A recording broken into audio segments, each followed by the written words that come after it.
मित्रांनो, रामकृष्ण हरी. शेती परिवर्तन आपल्या या यूट्यूब चॅनलला आपल्या सर्व शेवगा शेतकऱ्यांचे स्वागत आहे. मित्रांनो, आपण मागच्या व्हिडिओत सांगितलं होतं, आपण शेतामध्ये जे पण पिकं घेतो त्याच्यावर आपण व्हिडिओ बनवायचं काम चालू केलेलं आहे, जेणेकरून आपल्या मित्रांपर्यंत योग्य ती माहिती जाणार आहे. तर मित्रांनो, हे शेत बघू शकता तुम्ही. म्हणशाल याच्यात काय, तर याच्यात आपण अद्रक लागवड केलेली. आपण 1 तारखेला अद्रक लागवड केलेली, म्हणजे आता आज झाले 12-13 दिवस झालेले अद्रक लागवड. पण याचं नियोजन कसं केलेलं आता तेच आपण बोलतोय. तर याच्यामध्ये आता तुम्हाला सुरुवातीला आपण अद्रक कशी थप्पी लावलेली ते दिसतंय. त्याला आपण 1.5 महिना सुप्त अवस्थेत ठेवलं. त्याच्यानंतर त्याला बऱ्यापैकी कोंब आलेले, बऱ्यापैकी म्हणण्यापेक्षा चांगल्यापैकी कोंब आलेले.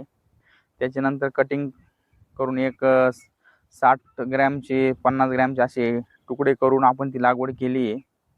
त्याच्यानंतर त्याला सीड ट्रीटमेंट केली. आपण त्याला औषधात बुडून घेतलेलं आहे. एक 15 मिनटं त्याच्यात ठेवल्यानंतर परत ते औषधातून काढून परत आपण शेतामध्ये लागवड केली. तर शेत तयार करताना आपण काय केलं मित्रांनो, आपला 300 फुटाचा बेड आहे. 20 लाईन आपण त्याला 20 mm ची नळी टाकलेली आहे. चांगली नळी वापरलेली. इथं काय आपण पॅप्सी नळी वापरली नाही, कारण अद्रक हे कमीत कमी वर्षभर राहू शकतं, किंवा त्याच्यापेक्षा जास्त आपल्याला वाटलं पुढल्या वर्षी जूनमध्ये पण बाजार कमी जास्त असले तर आपण जास्त वेळ पण ठेवू शकतो. तर त्याच्याकरता आपण चांगली नळी वापरली. तर हे 4.5 फूट अंतर ठेवलेलं आपण दोन्ही बेडचं, आणि त्याच्यावर आपण अद्रक लागवड केली. अद्रक लागवड करताना आपण पूर्व मशागत चांगली नांगरटी करून घेतलेली आहे. रान चांगलं 2-3 महिने शेकलेलं आहे. त्याच्यानंतर रोटावेटर मारून त्याच्यामध्ये आपण 6 ट्रॉल्या शेणखत टाकलेले. 1 एकराचा प्लॉट ह्या. 6 ट्रॉली शेणखत आपलं घरचं नाही वापरलं, आपण गोठ्यावरचं आणलेलं आहे, प्युअर म्हशीचं आणलं आहे. त्याच्यानंतर 1.5 ट्रॉली कोंबडी खत वापरलेलं आहे. आणि असं सर्व जमिनीत एकदा कालून पूर्ण बेड ओढून घेतलेले आहे. आणि बेड ओढत असताना आपण ते बघू शकतो, बैलाच्या साहाय्याने आपण परत त्याला नांगरी पण हाकून घेतलेली. अशा प्रकारे नियोजन करून अद्रक लागवड केलेली. तर आता अद्रकाची परिस्थिती काय ते पण मी तुम्हाला सांगणार आहे. एक 12 दिवसात अद्रकाची काय परिस्थिती झालेली, म्हणजे त्याला मुळे आलेले आहे ते मी तुम्हाला प्रत्यक्ष दाखवणार पण आहे. आणि याच्यावर आपण परत भर लावलेली. भर लावायच्या आधी आपण याला बेसल डोस पण भरून घेतलेला आहे. तर अशा प्रकारे मित्रांनो नियोजन केलेलं आहे. अद्रकामध्ये आपण सुरुवातच केलेली, इथून मागच करायला पाहिजे नव्हती, वेळ झालेला आहे, पण ठीक आहे, काही अडचण नाही मित्रांनो. आपण आज सुरुवात केली तरी चांगलंच आहे, काही अडचण नाही. तर बऱ्याच लागवडी झालेल्या अद्रकाच्या, बऱ्याच मित्रांच्या लागवडी थांबलेल्या आहे पाणी नसल्यामुळे. कारण अद्रक लागवड करत असताना अद्रकाला उतार होईपर्यंत चांगलं पाणी लागतं, कारण टेम्परेचर असतं, ऊन भरपूर आहे, त्याच्यामुळे अडचण येते. तर आपल्याला एक पाऊस पण चांगला झालेला आहे, बघू शकता आपण. पाणी पण वाहून गेलेलं आहे. 8 दिवसापूर्वी अद्रक लागवड केल्यावर आपण याला स्प्रिंकलनं पण वल्ल करून घेतलेलं होतं, ड्रिपनं वल्ल केलं आहे. आता सकाळी सकाळी आपण त्याला 2 दिवसाला एक अर्धा ते 1 तास पाणी देतोय गरजेनुसार, जसं वल्ल असेल तसं. आता पाणी पण चालू आहे, मोटर चालू आहे, बघू शकता मित्रांनो.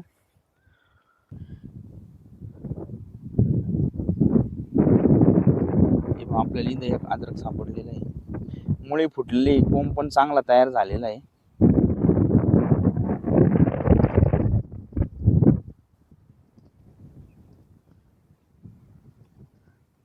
हे बघा, बघू शकता आपल्याला पुढला तुकडा पण लगेच सापडलेला आहे. तर या अद्रकाला मुळी फुटलेली आहे. ही सुप्त अवस्थेतून परत त्याच्या कामाला लागलेलं आहे. याला कमीत कमी 1 2 3 4 5 अजून इथून डोळ्याला, म्हणजे एका तुकड्याला 6 ते 7 डोळे येण्याच्या मार्गावर आहे ते. तर आपण अद्रक जमिनीत पूर्ण गोल्या घेऊन दाबलेलं होतं, आणि त्याच्यावर भर पण लावलेलं, त्याच्यामुळे चांगलं खाली गेलेलं आहे ते, म्हणजे जमीन तापणे हा विषय राहिलेला नाही आहे. तर मित्रांनो, आपल्याला याला आपण 11 क्विंटल बेणं घेतलेलं होतं, आणि त्याच्यामध्ये आपली पूर्ण लागवड झालेली. म्हणजे एकरी आपल्याला ज्यावेळेस आपण बेणं घेतो त्यावेळेस 11 क्विंटल बेणं पाहिजे, म्हणजे आपलं त्याच्यानंतर काही सुकतं, काही थोडंफार टोळ वगैरे निघतं, तर आपली 1 एकर लागवड पूर्ण होती. तर अशा प्रकारे आपण त्याला नियोजन केलं आहे. तसं आपण बेणं 5,000 रुपये क्विंटलनं घेतलेलं होतं. तसं अद्रक शेतीमध्ये सुरुवातीला खर्च भरपूर येतो, कारण आपलं जे पूर्वीचं ड्रीप आहे सर्व ते सगळं 4 फुटावर आहे, आणि सगळ्या 16 mm च्या नळ्या होत्या. ठीक आहे, आपण नळ्या ते वापरू शकलो असतो, मधोमध पाईप घेतला असता तर, पण आपल्याला भविष्यात ट्रॅक्टर चालला पाहिजे याच्यामध्ये मशीन, त्याच्यामुळे आपण पाईप मध्ये न घेता कडाला घेतलेला आहे. 300 फूट अंतर ठेवलेलं आहे. 20 mm चं कॅपॅसिटी 300 फूट असती. पाणी पण पूर्ण व्यवस्थित पोहोचतंय आणि कडाला पण आपण जागा ठेवलेली तिकून आपण बघू शकता. वळायला पण म्हणजे हा पाईप आपण दरवेळेस काढून घेणार आहे, नळी काढून घ्यायची, नळी जागेवरच राहील, पाईप काढून घ्यायचं. तर आपण बांधाची या इकडून 3 फूट जागा पण सोडलेली आहे, म्हणजे तो ट्रॅक्टर पूर्णपणे वळून तर अशा प्रकारे आपण नियोजन करतोय.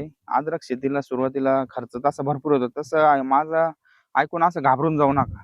आता ज्या मित्रांचं घरचं शेणखत आहे त्यांना काही अडचण नाही. मी शेणखत विकत घेतला, कारण आपलं घरचं शेणखत एवढं खास नव्हतं, कच्चं होतं. कारण याला कच्चं पण शेणखत चालत नाही, त्याच्यामुळे त्याला बुरशी येते. ती बुरशी आली म्हणजे ती अद्रकाला लागते. याच्याकरता आपण कापलेलंच खत घेतलेलं होतं. खताचा खर्च झाला आणि आपण जमिनीचा पोत सुधारतो मित्रांनो. तुम्ही अद्रकालाच खर्च करता असं पण नाही. खत जे वापरलं ते जमिनीचा पण पोत सुधारणार, कारण अद्रक ज्यावेळेस निघून जाणार आहे त्याच्यानंतर तुम्हाला 2 वर्ष तुमची जमीन पण भरपूर चालणार आहे. तर अशा प्रकारे आपण नियोजन केलं, खत टाकलं, कोंबडी खत पण वापरलेलं आहे, ड्रीप पण केलेलं आहे. ड्रीपला मला 25,000 रुपये खर्च आलेला आहे. नॉन आर ड्रीप घेतलं आपण 20 mm पाईप वगैरे, पण ही नळी तरी पण 10 वर्ष टिकणार आहे.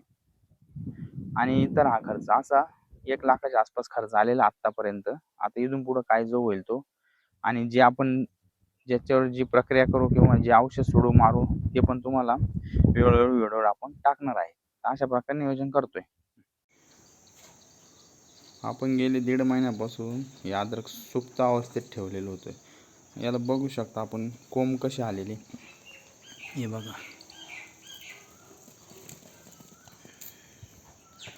एकदम अशी भारी डोळे आलेली. अशा प्रकारे पोळ लावून घेतलेली होती आपण. आता इकडं त्याचे आपण एक 80-90 ग्रॅमचे असे तुकडे करून कॅरेटमध्ये भरून ठेवलेले आहे. आता हेच कॅरेट आपण जर्मिनेटर आणि याच्यात बुडून द्रावणात बुडून ठेवणार आहे 15 मिनटं. मित्रांनो, आपण आता अद्रक लागवड चालू आहे आणि बुरशीनाशकामध्ये आपण याला सीड ट्रीटमेंट करतोय. याच्यामध्ये आपण जर्मिनेटर घेतलं आहे डॉक्टर बावीसकरांचं, हार्मोनी घेतलेलं आहे आणि वार्डर म्हणून एक बुरशीनाशक ते पण घेतलेलं आहे. असे तिन्ही एकत्र करून आपण एक 5 मिनिटं हे ठेवतोय, जेणेकरून पूर्ण अद्रकमध्ये पाणी शिरेल. बघू शकता तुम्ही. आता इकडे एक कॅरेट अजून सोडलेलं आपण.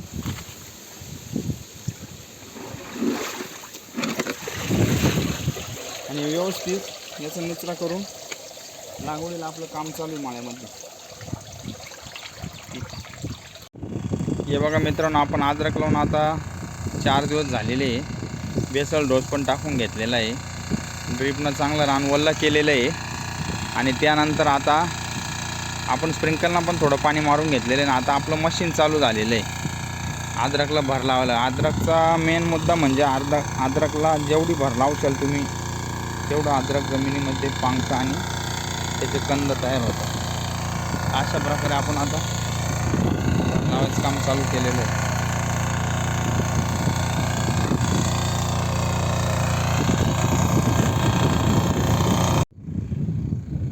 अशा प्रकारे आपले बेड तयार झाले मित्रांनो. बघू शकता तुम्ही पूर्ण शेतात. आता याची जी आपली नळी दबलेली ती आपण अद्रक वर आल्यानंतर थोडी ढिल्ली करून घेणार आणि वर काढून घेणार. समोर मशीन पण चालू आहे, हे बघा, बघू शकता.